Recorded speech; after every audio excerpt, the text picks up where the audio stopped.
모든 사람은 각자의 방식으로 특별한데요. 대부분의 경우는 겉보기에는 평범해 보이지만 일부 사람은 유별나게 특별해 보이기도 해요. 아마 이들 중에는 여러분이 믿기 힘든 사람도 있을 텐데요. 오늘은 여러분이 바로 믿지 못할 세상에서 가장 놀라운 10명의 사람들을 만나볼게요. 앰버 라흐디. 다이어트 프로그램에 출연해서 180kg을 감량하고자 노력하고 세상 사람들의 관심을 받으면서 살을 빼야만 하는 압박을 받는다고 상상해보세요. 앰버 라흐디가 TLC의 600파운드의 삶에 출연하게 되었을 때 그녀는 겨우 23세였는데요. 그녀는 혼자서 집을 나설 수 없는 600파운드, 즉 272kg의 소녀로 미국에 소개되었어요. 앰버는 불안장애를 가지고 있었고 이는 10대의 섭식장애를 일으켰어요. 그 때문에 앰버는 폭식으로 문제를 해결하려고 했죠. 앰버는 매일 엄청난 양의 간식과 식사를 먹어치웠어요. 프로그램이 진행되면서 앰버는 칼로리 섭취량을 줄였고 매우 간단한 운동부터 시작했어요. 하지만 오직 9kg만 빠졌죠. 앰버는 위 우회술에 대한 승인을 받았으며 이 수술을 받은 극소수의 참가자 중 한 명이 되었어요. 일부는 이 수술이 앰버의 놀라운 성공의 길을 열어줬다고 이야기하죠. 앰버는 불안 문제를 해결하고 미친 듯이 운동했으며 더 건강한 식습관을 삶에 가져오기 위해 열심히 노력했어요. 앰버는 자신의 이야기를 공유하기 위해 인스타그램을 시작했고 사람들에게 동기부여를 해주면서 20만 명에 달하는 팔로워를 모으게 되었죠. 하지만 앰버의 여정은 아직 끝나지 않았고 지속적으로 180kg을 감량하기 위해 노력하고 있어요. 라리 파티다. 틴 울프는 고등학교 소년이 늑대인간으로 변신하는 자신의 놀라운 능력에 대해 깨닫게 되는 인기 있는 MTV 쇼 프로그램인데요.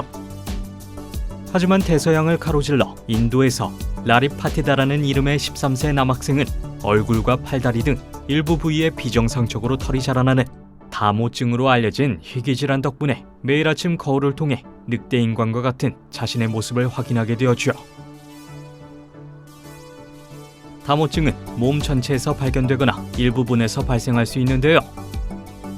라렛의 경우 얼굴 전체와 몸의 특정 부분이 완전히 털로 뒤덮이게 되었어요. 그리고 그건 태어날 때부터 그랬다고 하죠. 늑대인간 증후군을 가지고 태어난 라렛의 삶은 틴울프의 주인공만큼 쉽지는 않지만 이 어린 소녀는 상황을 긍정적으로 바라보고 스스로를 다른 아이들처럼 평범하다고 생각해요. 라렛을 더욱 특별하게 만드는 건 그의 용기와 꿈인데요. 라렛은 언젠가 경찰이 되어 고향인 바로다의 사람들의 안전을 지키는 일을 할 수 있기를 희망하고 있어요. 미셸 키쉬. 사람들은 젊은 외모를 유지하기 위해서 많은 돈을 투자하곤 하는데요. 하지만 소아과 의사를 꿈꾸는 미셸 키쉬는 평생 동안 유아처럼 살아야 해요. 더욱이 미셸이 가진 증상은 비정상적인 모양의 두개골, 비정상적인 얼굴 형태, 얇은 피부, 머리카락, 눈, 치아의 이상을 보이는데요. 외소증의 징후를 포함하는 이 질환은 할러만 스트라이프 증후군이라고 불리며 전 세계적으로 300명 이하의 사람들이 겪는 매우 드문 유전 질환이에요. 겉모습 때문에 미셸 키쉬는 종종 아이로 오인받곤 하지만 정신적으로나 감정적으로 성숙되어 있고 그녀는 소아과 의사를 꿈꾸고 있으며 남자친구를 가지길 희망하고 있어요. 24시간 치료가 필요하고 병원을 자주 방문해야 한다는 점을 감안할 때 결코 쉬운 일은 아니죠. 전체적으로 미셸은 2개의 안면 이상, 작은 부리 모양의 코, 움푹 들어간 턱, 양측의 백내장, 이마의 돌출 등을 포함하여 할러만 스트라이프 증후군의 28개 증상 중 26개를 가지고 있다고 해요. 미셸 키쉬는 거기에 더해 외소증, 심근병증, 만성 폐질환, 소위중, 연약한 뼈, 탈모증과 같은 여러 부수적인 질환을 함께 가지고 있어요. 이런 힘든 증상들에도 불구하고 미셸 키쉬는 미래에 대한 큰 희망을 가지고 있으며 언젠가 꿈에 그리던 남자를 만나기를 고대하고 있다고 해요. 클라우디오 피에이라 드 올리베이라.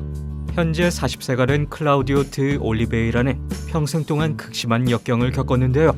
태어나자마자 그의 고향인 브라질 몬테산토의 의사들은 그의 어머니에게 아이가 굶어 죽도록 내버려둬야 한다고 말했다고 해요. 그의 어머니는 그가 머리가 뒤집어지고 다리가 심하게 변형된 상태로 태어났음에도 불구하고 그가 할 수 있는 최선을 다해 그의 삶을 살아갈 수 있는 기회를 가지기를 원했죠. 그의 어머니가 그에게 가졌던 믿음은 그가 역경을 이겨내고 모든 일을 해낼 수 있도록 만들었고 그 놀라운 이야기를 담은 책을 쓰기로 했어요. 클라우디오가 앓는 관절 만곡증은 몸의 여러 관절을 굳게 만드는 드문 질환으로 목이 뒤로 젖힌 채로 평생을 살 수밖에 없게 되었죠. 하지만 그는 그 모든 역경을 극복하기 위해 노력했고 그 결과 그는 회계사가 되었고 전 세계에 영감을 주는 연설을 할 수 있게 되었어요. 클라우디오는 잘못된 방향의 세계, 더 월드, 더 롱웨이 어라운드라는 첫 번째 책을 출간했으며 브라질 남동부 상파울루시 미술관에서 출시되었어요. 그의 독립적인 정신은 그의 성공의 밑거름이 되었고 사람들에게 덜 의존할 수 있게 해줬어요. 그는 혼자 살아가며 1인분의 역할을 충분히 할 수 있게 되었죠. 술탄 쾌제. 술탄 쾌제는 1982년에 태어났고 사춘기가 되었을 때 어마어마한 키로 자랄 운명이었음이 드러났죠. 쾌제의 유년기와 10대 시절의 성장은 뇌 하수체에 영향을 미치는 종양으로 인한 조건부 말단 비대에서 비롯되었으며 이로 인해 목발을 사용해야만 걸을 수 있었어요. 이것은 그의 키가 151cm이기 때문인데요. 기네스북에 따르면 현존하는 가장 키가 큰 남성이라고 해요. 터키 남동부 도시 마르딘의 쿠르드 가문에서 태어난 터키의 유명 인사이자 농부이자 목동인 그는 역사상 7번째로 키가 큰 사람이에요. 또한 그는 현재 거의 28cm에 이른 가장 큰 손에 대한 기록을 보유하고 있죠. 농부로서 술탄은 어려움을 극복하기 위해 그의 모든 노력을 기울였는데요. 그는 먼 거리를 볼 수 있고 전구를 바꾸고 커튼을 거는 등 집안에서 가족을 도울 수 있다는 점에서 키가 큰 장점을 활용했어요. 다리 길이가 127cm인 그에게 바지를 찾는 일과 소매 길이가 96cm인 옷을 찾는 것은 물론 평균 크기의 차를 운전하는 것도 그에겐 어려운 일이죠. 2010년에 술탄은 버지니아 대학 의과대학에서 뇌 하수체 종양에 대한 감마 나이프 치료를 받았으며 과도한 성장 호르몬 수치를 조절하기 위해 약물을 투여받았어요. 2012년에 이 치료는 그의 성장을 멈추는데 효과를 보였다고 간주되었죠. 모하마드 카림. 인도 동부 자르칸드주의 작은 마을에서 부모와 함께 사는 모하마드 카림은 두 손에 거대한 두들을 놓을 수 있을 만큼 손과 팔이 지속적으로 자라나는데요. 드문 형태의 거대증을 앓고 있는 8살 소년 모하마드 카림은 손이 너무 커지는 바람에 손의 크기를 줄이고자 대수술을 받기도 했어요.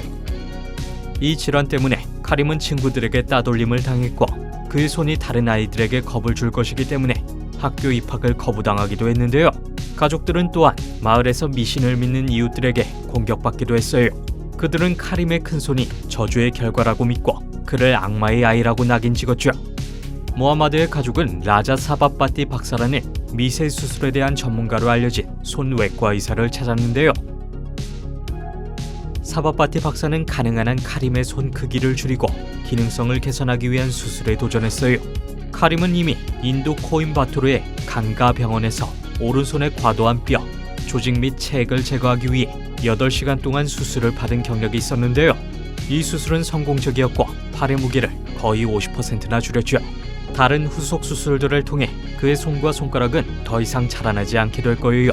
하지만 위약적인 설명에도 불구하고 그의 마을에 퍼진 괴담은 사그라들지 않았어요. 그는 여전히 저주받은 것으로 간주되었고 치료가 성공한 것을 믿는 사람은 거의 없었죠. 마티 시리. 고관절 없이 태어난 마티 시리는 의사가 얼마 못 살 것이고 도움 없이 걷지 못할 것이라는 경고를 뒤집었죠. 가위인간 마티 시리는 고관절이 없이 태어났으며 의사가 3살 이전에 죽을 것이라고 경고했고 더 살게 되더라도 도움 없이 걷지 못할 것이라고 했어요. 현재 33살인 마티 시리는 영구적인 고관절 탈구를 포함해 여러 가지 선천성 장애를 가지고 태어났으며 의사들은 그가 얼마 못 가서 죽게 될 거라고 경고했어요. 하지만 미시간주 디트로이트 출신의 마티 시리는 성인까지 생존함으로써 그 예측을 무시했으며 가위처럼 다리를 꼬고 걷는 자신만의 독특한 걸음걸이를 개발하여 남들의 도움 없이 걸을 수 있게 되었죠. 키가 147cm이고 몸무게가 27kg인 마티는 심각한 성장 및 관절 결함 3가지를 가지고 태어났어요.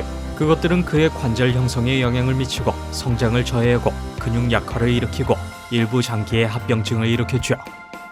10년 전에 그는 말린 자두배 증후군과 관절 만곡증을 겪는 사람들이 장애를 딛고 살 수 있도록 그들을 지원하는 가위 걸음 재단이라는 비영리 자선단체를 시작했어요. 지난 10년간 마티 시리는 미국을 돌아다니며 자신에게 주어진 여러 어려움들을 딛고 살아가면서 배운 것들에 대해서 강연하기도 했어요. 왕팡. 중국 충칭 지방의 젊은 여성 왕팡은 발이 뒤틀린 상태로 태어났지만 그럼에도 불구하고 앞으로 나아가지 못할 이유가 없다는 것을 증명했어요. 이 희귀한 선천적 질환은 다리의 기형을 일으키는 기형족인데요. 기형족을 가진 아이는 한쪽 혹은 양쪽 발이 휘어서 발바닥이 반대발 쪽으로 향하게 돼요. 의사들은 처음에 왕팡의 부모에게 그녀가 결코 걸을 수 없을 거라고 경고했지만 그녀는 자신의 의지로 그들이 틀렸다는 것을 증명했으며 자신의 장애를 장애로 보지 않았어요. 이 인상적인 젊은 여성은 또래를 충분히 능가할 수 있다고 주장하며 가족 식당에서 종업원으로 일하고 있어요. 그녀가 오직 깨닫는 큰 차이점은 신발을 신는 방식뿐이라고 하네요. 영상 중간에 잠깐 여러분들에게 부탁드릴 것이 있는데요. 영상에 좋아요를 남겨주시고 구독을 눌러주신 후 알림 설정을 켜주세요. 그럼 일주일 내내 좋은 일이 생기실 거예요. 정말이냐고요? 한번 해보세요. 그럼 이제 시작할게요. 사라 거츠. 사라 거츠는 소셜미디어를 통해 모든 연령대의 여성에게 피부가 처지는 희귀 증상에 대한 인식을 열림으로써 자기 몸 긍정주의에 대한 길을 개척하고 있어요. 이 28살의 모델은 그녀가 겨우 10살이었을 때 엘러스 단로스 증후군 진단을 받았는데요. 이 결합조직 장애는 신체의 콜라겐 생성 능력을 억제하죠. 그 결과 사라는 어린 나이에 주름이 생기고 늙어 보이는 피부를 가지게 되었어요. 그녀의 경우 이 증후군의 결과로 만성 피로 증후군을 갖게 되었으며 최근에는 목에 문제를 일으키는 두개경부 불안정성 진단을 받기로 했는데요. 추가로 얻게 된 합병증으로 그녀는 지난 몇 달 동안 침대에 누워 있어야만 했죠. 그녀의 직장은 그녀의 고향인 미네아폴리스에 있는 YMCA에 있으며 그녀는 건강 때문에 무급으로 장기 위료 휴가를 써야만 했어요. 최근 MRI를 통해 목에 디스크가 엇나가 머리를 지탱할 수 없어 수술이 필요할 수 있다는 사실이 밝혀졌죠. 그녀는 또한 위장에 문제가 있어서 몇 달 만에 8kg이 빠졌어요. 엘러스 단로스 전문의와 5시간의 진료 후 거츠는 다른 건강에 문제가 있음을 알게 되었죠. 하지만 그녀는 자신의 놀라운 이야기를 다른 이들과 공유하고 같은 장애를 가진 이들에게 영감을 줄 수 있기를 희망해요. 조티 암지. 자신의 키가 거리의 우편함보다도 작다고 상상해보세요. 키가 겨우 60cm에 불과한 성인인 조티 암지의 꿈은 자신의 키보다도 훨씬 컸으며 작은 키를 활용해서 영화업계에 일하는 자신의 꿈을 현실로 만들어주어. 어린 나이 때부터 그녀의 성장은 일련의 장애로 인해 방해를 받고 있는 것이 분명했어요. 나중에 그녀는 연골 무형성증으로 알려진 외소증을 앓고 있음이 밝혀졌고 이는 특정 키 이상으로 성장할 수 없음을 의미했는데요. 1993년 12월 16일 인도 중부 나그푸르에서 태어난 조티는 2009년 후지 TV의 비쿠리 초진 100 스페셜 넘버2에 출연하면서 처음으로 세상의 주목을 받게 되었고 스타덤에 오르게 되었어요. 사실 그것은 그녀의 성공의 시작에 불과했죠. 1년의 다른 출연들에 이어 조티는 영화 배우가 되려는 꿈을 성취하기 위해 노력하기 시작했어요. TV쇼들의 게스트로 출연한 것 이외에도 그녀는 2012년에 빅보스라는 빅브라더의 인도 버전 리얼리티 쇼 프로그램에 게스트로 출연하게 되었죠.